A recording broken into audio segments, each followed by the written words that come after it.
স্বাগত জানাচ্ছি। আশা করছি সবাই ভালো আছেন।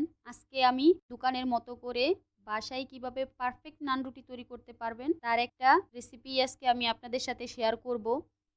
তো আপনি যদি আমার চ্যানেলে নতুন হয়ে থাকেন তাহলে প্লিজ আমার চ্যানেলটি সাবস্ক্রাইব করবেন। আর পাশে থাকা বেল আইকনটিও বাজিয়ে দিবেন। তো নান রুটি তৈরি করার জন্য প্রথমে এখানে আমি একটা বোল নিয়ে নিচ্ছি। আর এর মধ্যে দিয়ে দিচ্ছি চিনি।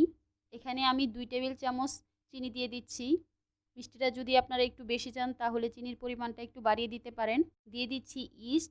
এখানে আমি ড্রাই ইস্ট ১.৫ টেবিল চামচ দিয়ে দিচ্ছি। আর লাগবে দুধ। এখানে আমি কুসুম গরম দুধ নিয়েছি ১ কাপ।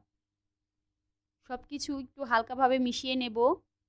এখন আমি এই মিশ্রণটাকে ঢাকনা দিয়ে ঢেকে একটা সাইডে রেখে দেব ৫ থেকে ১০ মিনিটের জন্য।